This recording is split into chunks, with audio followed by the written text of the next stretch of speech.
Hey everyone, it's Frederick here, and in this video I'm going to explain how to do the painful work in your business, whether that's sending cold outreach, cold calling, going on sales calls, or working on your product. I'm going to show you how to get a filthy pain tolerance, get a lot of work done that's just really painful, and I'm also going to show you how you can consistently improve and have improvement over long periods of time without ever stagnating. My name is Frederick Kramer, and I'm on a mission to revolutionize productivity by helping agency owners double, triple, or quadruple the speed at which they get rich. So without further ado, let's get into that. You probably know the quote, hard times create strong men create good times create weak men, and weak men create hard times. That's a very basic thing, and we can use this quote actually, and you probably know this already, but it's going to get a lot deeper than what you already know, to become more productive and actually get stuff done, right? We want obviously to create good times, and in order to do that we need to become strong men. It sounds a bit weird, right? But we need hard times for that, right? And you probably want to get to your goal because you don't really like your current situation, and because you want to, you see yourself a lot more in a better situation, and that's probably the reason why you're working in the first place, why you have a business in the first place. The problem with that is that most likely your brain is not actually believing that your current situation is really painful, right? Unless you have serious struggles to actually survive, or you need a lot of money to help family members survive or something, you're probably in a situation where you can live quite well, you have your 9-to-5 job, and essentially a situation that everyone else obviously is also quite comfortable with, even though they also don't really like that, but the pain isn't really there enough. For example, if your house starts burning and you're literally in complete danger, right?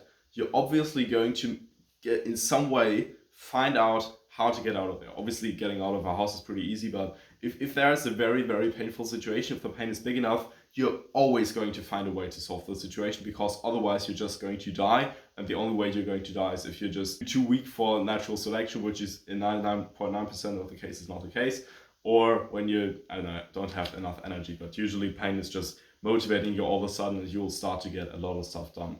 And now the question obviously becomes, how can you actually create pain artificially? And this is something that I've been trying to do for maybe like a year, something like that. And there are different ways to do this. One way that many people recommend that really did not work for me at all was to just think about my situation and find it painful, or to write like pain affirmations. I don't know if somebody actually told me that, but at least I tried that. I tried writing down like pain affirmations, but that also didn't really work for me. And then I recently had an example. I'm not going to go too deep into that because it's something quite personal, but I had a situation where I've lost something. It's a situation where I was like, dude, like if this is not happening anymore, then I have to do something, right? And the way that you can probably emulate this is, you want to think about something in your life and you just want to deeply imagine and genuinely believe that it's possible to lose that. Whether that is a certain object that you have, or a certain standard, or a certain like status standard, I'm meaning, or another person or something. If you can genuinely believe that you'll lose that thing, and that your life is becoming significantly worse if that happens, your subconscious standards are just going to be triggered, and your ego as well in some part, which is not a bad thing because it's just going to motivate you a lot, and you'll start to do a lot of things, right? The reason why there are some people on the planet who are extremely successful and people who are not is that the people who became successful just couldn't sustain anything less than that, right? They just wouldn't accept anything less than the success that they have.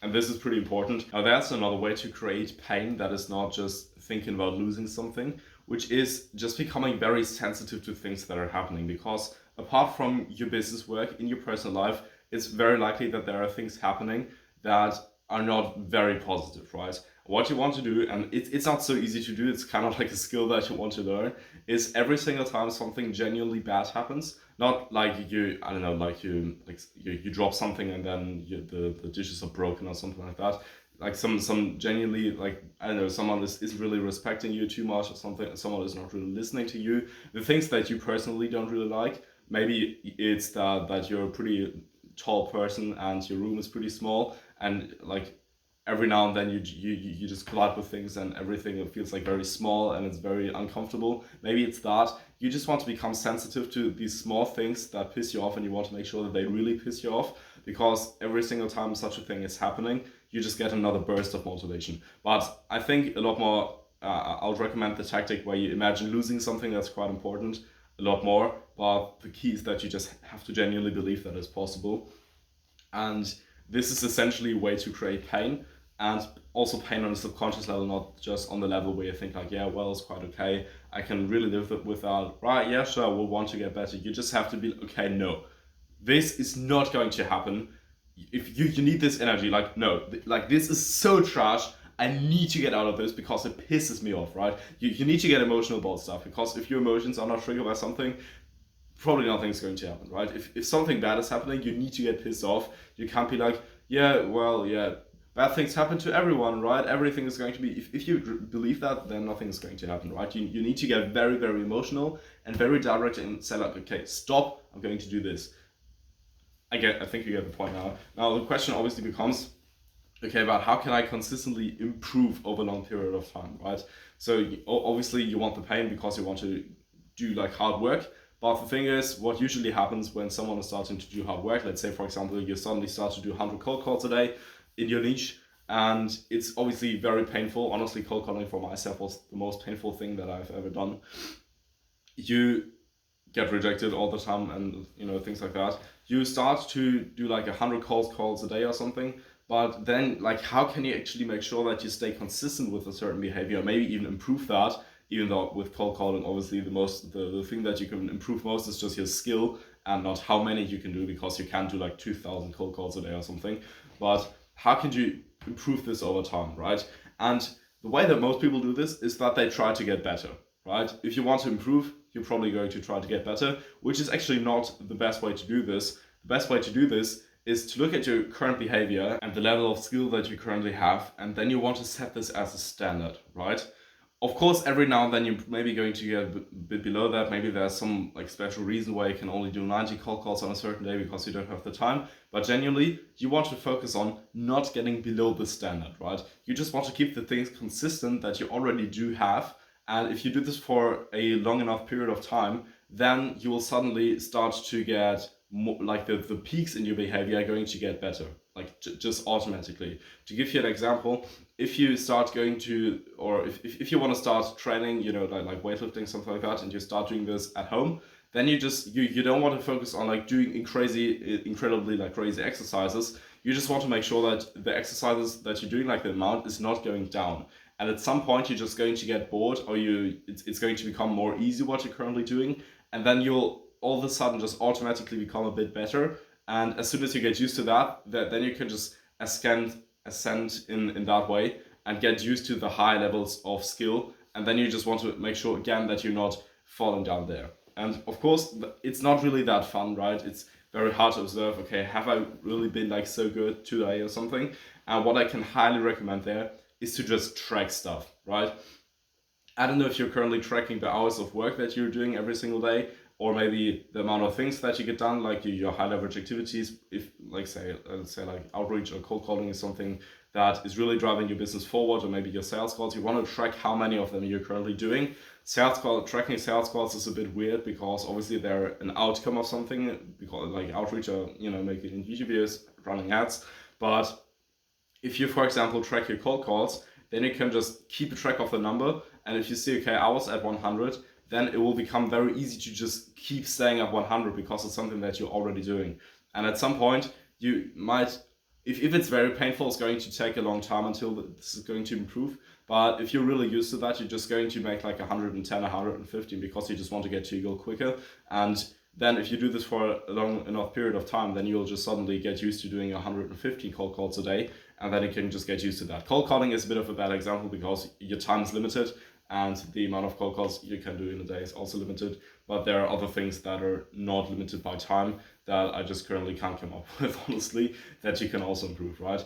And to wrap this up really quickly, and to make sure that you have something that you can actually do with this video, we established that you need to get to a goal, and the more painful your current situation is in your mind, not objectively, in your mind, the more you're going to make sure that you actually get to the goal, and the more work you're going to do. And in comparison, the easier hard work is going to be, right?